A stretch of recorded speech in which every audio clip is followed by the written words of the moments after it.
Inspector के पूछने पर उस आदमी ने कांपती हुई आवाज में जैसे ही उस इंसान का नाम बताया, बाहर खड़ी समीरा बिल्कुल शॉक्ड हो गई। उस आदमी ने घबराते हुए दोबारा कहा, हाँ सर, वो कोई और नहीं, मिस्टर खन्ना के बेटे हैं, उन्होंने ही ये सब करवाया है।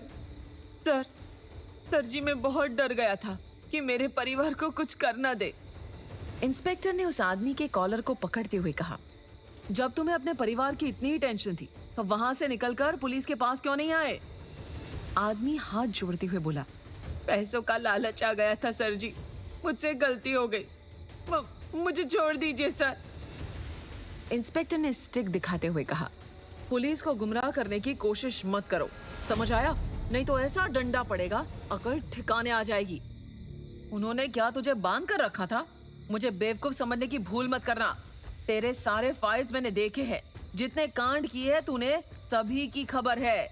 साला पागल समझता है पुलिस को? बोलते हुए इंस्पेक्टर ने एक डंडा उस आदमी के कूल्हे पर मारा और फिर दोबारा कहा, चल अब ये बता, इस वक्त वो दोनों बाप बेटे कहाँ है? डंडे की चोट की वजह से आदमी अपने पीछे की तरफ सहलाते हुए बोला, अपन को कुछ नहीं पता सर, वो लोग यहाँ से कहीं दूर जगह चले गए, कहाँ गए कुछ नहीं पता। अपन को ना ही पैसे मिला और फंसा के भी चला गया। हाँ। इंस्पेक्टर दांत पीसते हुए बोला, ये अकल उस टाइम क्या घास चरने गई थी? अब जेल में बैठकर यहाँ की हवा खाता रहेगा तब अकल आएगी। ये बोलता हुआ इंस्पेक्टर बाहर आया और एक कांस्टेबल को लॉकअप की तरफ इशारा करते हुए कहा, बंद करो इसे और इसकी फाइल रेडी करके मेरे टेबल पर लाओ। कांस्टेबल हामी भरते हुए लॉकअप को लॉक करने लगा। इंस्पेक्टर बाहर आकर अपने चेयर पर बैठ गया, टेबल पर रखे ग्लास को उठाया और पानी पीते हुए बोला, सब तो क्लियर हो ही गया मिस कपूर, आपके सामने ही। अब मिस्टर खन्ना और उसके बेटे दोनों ही फरार हैं। डोंट वरी, मैं अपने टीम को उसके घर पर निगरानी के लिए लगा दूंगा। जैसे वो आता है हम उसे अरेस्ट कर लेंगे। बाकी एक पुलिस फोर्स शहर में भी लगवा देते हैं ताकि वो बाहर ना निकल पाए। समीरा ने स्माइल के साथ सहमति में गर्दन हिला दी। इंस्पेक्टर ने सार्कास्टिक स्माइल के साथ समीरा से दोबारा कहा, वैसे मिस कपूर कितनी अजीब बात है, जब मैंने आपसे ये पूछा कि मिस्टर मल्होत्रा की किसी के साथ कोई दुश्मनी तो नहीं, तो आपने मना कर दिया। अगर ये सारी बातें आप मुझे उसी वक्त बताती तो अब तक मैटर सॉल्व हो गया होता। समीरा स्ट्रिक्ट टोन में बोली, मैं अब भी वही बोलूंगी कि मिस्टर मल्होत्रा की किसी के साथ कोई दुश्मनी नहीं है। और आपको तो अच्छे से पता होगा इंस्पेक्टर कि मिस्टर मल्होत्रा जैसे सक्सेसफुल लोगों के दुश्मन तो यूं ही चलते फिरते बन जाते हैं, कभी घर में तो कभी रिश्तेदार, कभी काम को लेकर तो कभी कुछ।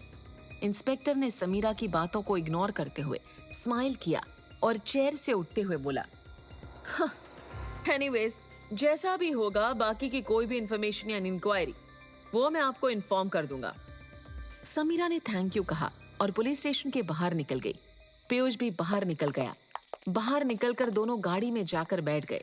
पीयूष ने गाड़ी स्टार्ट की और हॉस्पिटल की ओर निकल गए। समीरा ने लंबी सांस लेते हुए कहा, थैंक गॉड मैटर सॉल्व हुआ। पता तो चल गया कि ये सब किसने किया है। अब सिर्फ प्रणव के बारे में ही सोचना है, उसकी तबीयत का ख्याल रखना है ताकि वो जल्दी से ठीक हो जाए। पीयूष ने स्माइल के साथ कहा, देखा, मैंने कहा था ना, सब ठीक हो जाएगा। ये मैटर सॉल्व हुआ, अब देखना मिस्टर मल्होत्रा भी बहुत जल्दी ठीक हो जाएंगे। समीरा ने एक स्माइल दी और फिर फोन निकालते हुए कहा, ये सारी बातें मैं एक बार ईशानी को भी बता देती हूँ, उसे टेंशन हो रही होगी। बोलते हुए उसे जैसे ईशानी का नंबर डायल किया तो उससे पहले ही ईशानी का कॉल आया। समीरा ने जैसे ईशानी का नंबर देखा तो तुरंत फोन रिसीव किया और बोली, अरे ईशानी, मैं तुम्हें ही कॉल कर रही थी। फाइनली पता चल गया कि ये सब किसने किया। मैं और पीयूष अभी पुलिस स्टेशन से। समीरा ने इतना ही कहा कि ईशानी ने बीच में बात काट दी और रोते हुए आवाज में बोली, समीरा, तुम पुलिस स्टेशन का छोड़ो, अभी जहाँ भी हो बस जल्दी से हॉस्पिटल आ जाओ प्लीज। ये सुनते ही समीरा का दिल तेजी से धड़कने लगा। ईशानी की इस दर्द भरी आवाज के पीछे छुपी बातों को समझने में समीरा को देर नहीं लगी। फिर भी अपने मन को समझाते हुए, तसल्ली देते हुए उसने ईशानी से पूछा, ईशानी, डॉक्टर ने कुछ कहा क्या? प्रणव ठीक है ना? ईशानी ने दोबारा कहा, समीरा कुछ ठीक नहीं है, जल्दी से तुम आ जाओ यहाँ। इतना बोलकर ईशानी ने फोन डिस्कनेक्ट कर दिया। फोन डिस्कनेक्ट होते ही समीरा घबराते हुए बोली, पीयूष, गाड़ी की स्पीड तेज करो, जल्दी करो। पीयूष ने जब समीरा को इस तरह देखा तो टेंस्ड होते हुए बोला, Samira, are you okay? Ishani ने क्या कहा फोन पर? सब ठीक है ना? समीरा के आंखों से आंसू बहने लगे और बोली, प्रणव, पीयूष मेरे प्रणव को कुछ नहीं होगा ना, वो ठीक तो हो जाएगा ना। पीयूष ने समीरा को दिलासा देते हुए कहा, कैसी बातें कर रही हो समीरा? इतना बड़ा हादसा होने के बाद थोड़ा तो वक्त लगेगा ठीक होने में, टेंशन मत लो। समीरा घबराते हुए बोली, नहीं पीयूष, प्रणव ठीक नहीं है, मुझे जल्दी से प्रणव के पास जाना है। समीरा के बोलने पर पीयूष ने गाड़ी की स्पीड बढ़ाई और फिर कुछ ही देर में हॉस्पिटल पहुंच गए। हॉस्पिटल पहुंचते ही पीयूष ने गाड़ी रोकी। गाड़ी रुकते ही समीरा भागती हुई हॉस्पिटल के अंदर गई।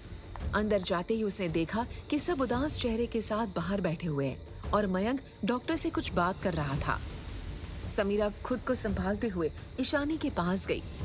तभी मयंक भी डॉक्टर से बात करने के बाद जहां सब थे वहीं आ गया। समीरा घबराई हुई आवाज में बोली, क्या हुआ? सब ऐसे चुप क्यों बैठे हो? और मयंक, तुम डॉक्टर से क्या बात कर रहे थे? सभी के चेहरे के रंग उड़े हुए थे। समीरा के सवाल जवाब से किसी को समझ नहीं आ रहा था कि क्या बोले। इस वक्त मिसेस मल्होत्रा की आंखें भी नम थी। इस वक्त वो भी बिना कुछ बोले चुपचाप बैठी हुई थी। किसी के कुछ भी नहीं बोलने पर समीरा थोड़ा लाउडली बोली, कोई मुझे बताएगा कि डॉक्टर ने क्या कहा? सब इतने टेंशन में क्यों हो? समीरा को ऐसे देख मयंक ने उसके कंधे को पकड़कर साइड में बिठाते हुए कहा, समीरा, तुम यहाँ बैठो, मैं बताता हूँ। समीरा चुपचाप मयंक की तरफ देखते हुए चेयर पर बैठ गई। मयंक टेंस्ड होते हुए धीमी आवाज में बोला, समीरा, वो प्रणव की आज की रिपोर्ट्स आने के बाद जब डॉक्टर ने देखा तो उनका ये कहना है कि प्रणव के सिर पर काफी चोट लगी है। चोट की वजह से जरा सा भी प्रेशर से ब्लीडिंग हो सकती है, जो बहुत ही मुश्किल है। पर आज की रिपोर्ट देखने के बाद डॉक्टर ने कहा कि अगर ब्रेन के अंदर की चोट को जल्दी से ठीक नहीं किया गया तो प्रणव कोमा में जा सकता है। ये सुनते ही समीरा को जैसे एक झटका सा लगा। वो झटके से पीछे की तरफ हो गई। उसके मुंह से जैसे आवाज ही चली गई। एक टक लगाकर मयंक की तरफ देखती रही। मयंक के बहुत देर बोलने के बाद भी जब समीरा ने कुछ नहीं कहा तो मयंक ने समीरा के आगे हाथ हिलाते हुए कहा, तुम सुन रही हो ना मैं क्या कह रहा हूँ?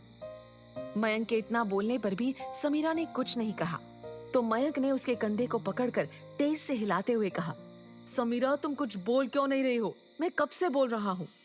समीरा की ये हालत देखकर ईशानी समीरा के पास आई और उसने भी बहुत कोशिश की कि समीरा से बात करने की, पर उसके मुंह से एक शब्द नहीं निकला। बस आंखों से आंसू झरने की तरह बह रहे थे। ईशानी ने तुरंत समीरा को अपने सीने से लगा लिया और वो भी फपक कर रोने लगी। तभी पीयूष इमोशनल होते हुए आगे बढ़ा और ईशानी को तसल्ली देते हुए बोला, अगर सब ऐसे टूट के बिखर जाएंगे तो मिस्टर मल्होत्रा को कौन संभालेगा? समीरा को कौन संभालेगा? इतनी बड़ी बात सुनकर उसे गहरा सदमा लगा है। वो अभी कुछ नहीं बोलेगी। हम सबको स्ट्रांग बनकर सबको संभालना है। पीयूष की बात पर ईशानी ने अपने आंसू पोंछे। सभी बातें कर ही रहे थे कि तभी तानिया भी आ गई। तानिया को पहले ही मयंक ने सब कुछ बता दिया था। वो दौड़कर समीरा के पास गई और उसे गले से लगा लिया, पर समीरा तो जैसे सुध-बुध ही खो बैठी थी। उसे किसी भी चीज का होश न था। समीरा को ऐसे देख तानिया की आंखों से आंसू आ गए और मन ही मन बोली, गॉड, प्लीज मेरी समीरा के साथ अब कुछ बुरा मत करना। इसके प्यार को बचा लेना। माँ का प्यार तो आपने पहले ही छीन लिया। इसे इसके प्यार के अलावा और कोई नहीं है। ये नहीं जी पाएगी। इतने लोगों के होते हुए भी मानो सन्नाटा सा छाया हुआ था। सन्नाटे के बीच ईशानी के फोन की रिंग बजी। ईशानी ने नंबर देखा तो दुबई से उसके डैड मिस्टर मल्होत्रा का फोन था। ईशानी ने साइड जाते हुए फोन उठाया तो दूसरी तरफ से उसके डैड टेंस्ड होते हुए बोले, ईशानी, बेटा प्रणव कैसा है? क्या कहा डॉक्टर ने? आज रिपोर्ट्स आने वाली थी ना? डैड के पूछने पर ईशानी ने डॉक्टर की कही सारी बातें बता दी। ये सुनते ही सबकी तरह डैड को भी झटका लगा और तुरंत बोले, कोई जरूरत नहीं है अब वहां रहने की। अगली फ्लाइट से तुम लोग दुबई आ जाओ। मैं अपने बेटे का ट्रीटमेंट यहाँ करवाऊंगा। सब ठीक हो जाएगा। अब सोचने समझने का टाइम नहीं है ईशानी। अभी प्रणव होश में है।